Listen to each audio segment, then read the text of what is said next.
America. It's Founding Fathers Friday. Father's Day weekend. I wanted to talk about revolution on Father's Day weekend. I think there's a lot to learn from our founding fathers, and not just about our country, but also how to be dads. 1765 was the year. Americans are complaining about the Stamp Act. It is Parliament requiring you to pay taxes, and it's the whole taxation without representation thing. And everybody gets upset, and Parliament says to Americans, "You are children planted by our care." Well, Americans didn't like to be called children. They responded, "We are not children. We are the sons of liberty, the children of liberty." This was an amazing thing. This was about to upset all of this. This is the way the system worked. It was God. God spoke to the king told the royals and Parliament and everything else. And then there was you, a serf. But there was something happening in America. People were turning into virtuous sons and daughters of liberty. And it started in churches first with this guy. We've talked about him before, George Whitefield. George Whitefield played an amazing role in America. It started at the top with God. And what he told everybody is that God's not just for the elite.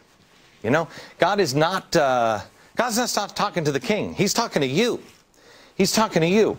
And the whole thing started to be switched around in people's heads. Well, if God's not just talking to the king, I mean, because if you didn't vote, if you weren't a royal, the churches in England, they didn't really care. The churches were all about the king and politics. George Whitefield said, no, this is not exactly right. And what happened was it started to wake people up, and they started to say, well, wait a minute, this isn't right. This isn't right. We know that God is on the top. And there's no such thing as property. There's no such thing as a serf, even though they still didn't get it on slavery. They did start to see something completely new and very American. No serfs either. God wasn't talking to the king, and you weren't a subject of the king. You were a subject of God.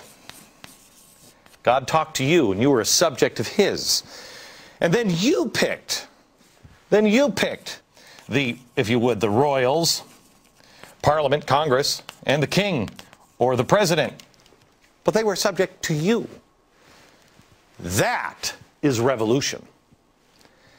But again, it started with this guy, teaching us about God. That's what happened. And this was happening when our founders were young.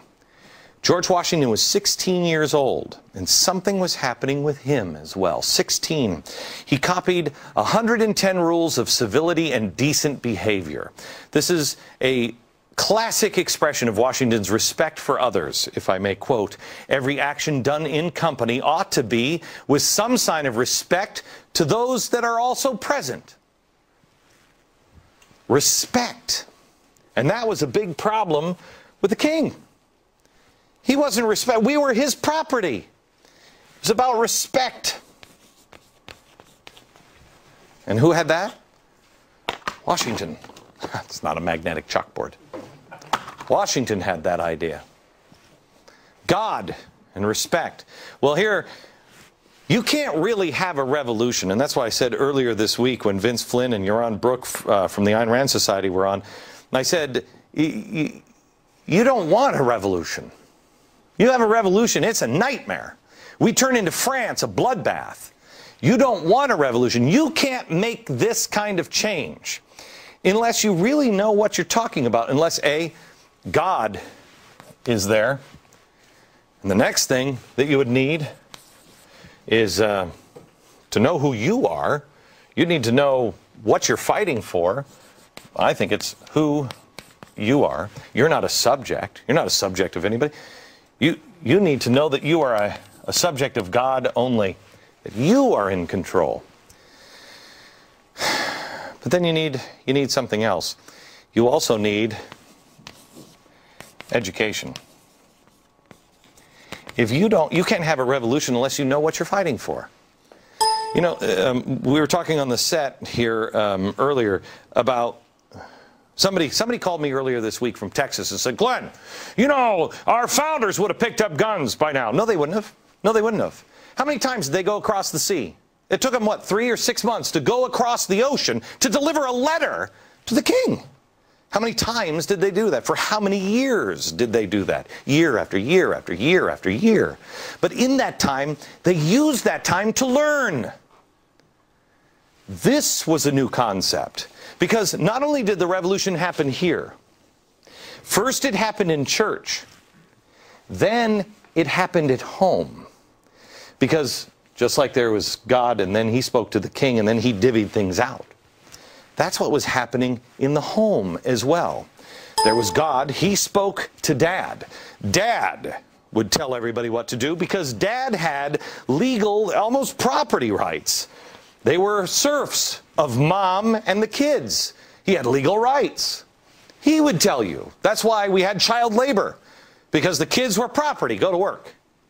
And that's why the founders thought it was so important to educate.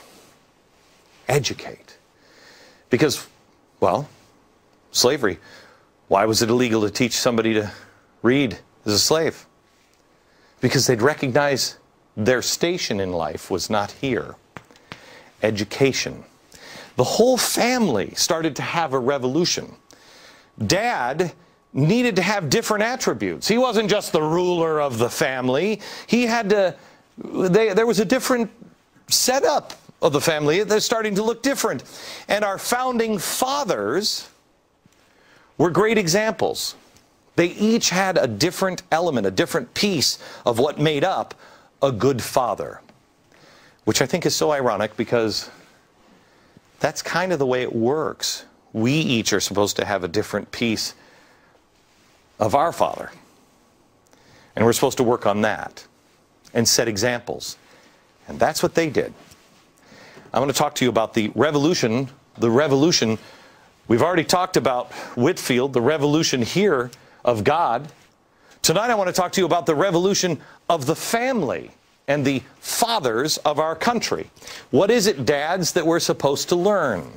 Bruce Feiler is a friend of mine. He is the author of The Council of Dads, and he also is a guy who really opened my eyes with this book. You've got to read this book. If you don't have it, grab this book. Glenn? How are you, sir? Nice to see you. We were talking the other day, and it's strange how things work. It's all connections, isn't it? Strange how things work. You've been working on this. You're a religious guy. You'd written this, and this is about, you know, kind of the Moses story in America. And it brought us to our founding fathers, and we talk about it here. And now here's your new book, The Council of Dads, which is a fantastic, fantastic concept. And they fit, because our founding fathers really were the Council of Dads, weren't they? Well, you helped me see this, Glenn, and in fact, I think they were the Council of Fathers. And the idea behind the Council of Dads was that I would ask 6 friends to be father figures for my children. Right. And one of the people that I was talking to during this process said to me, well, if I was creating a Council of Dads for my girls, I would put Thomas Jefferson in my Council of Dads. Because what I did, as you know, in this book was say, what's the one piece of advice you would give to my children? And he said, no one gave me better advice than Thomas Jefferson. And so the idea behind that sort of got me thinking and think, well, what is the one piece of advice that we could learn from the founding fathers? Because as you've just laid out, they really were creating not just a new country, but a new way of relating to God and a new type of man, a kind of an American man, which was a new figure. You're talking about this hierarchy you just listed. Yeah. In pictures in the 18th century, in 1750, the dad was always on top, the children and mother down below. By 1800, after the American Revolution, they would all be on the same level. There was a So wait a minute, they would actually paint, or they would there's no photographer. Yes, and when would paint.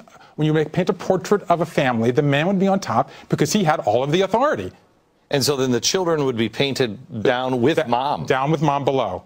By the 18th century. as a result of the American Revolution, you began to see the father coming down because they were creating this new democratic idea. What was the family? Was this like the 1960s at all in our country, where in the family dynamic where kids had a revolution themselves?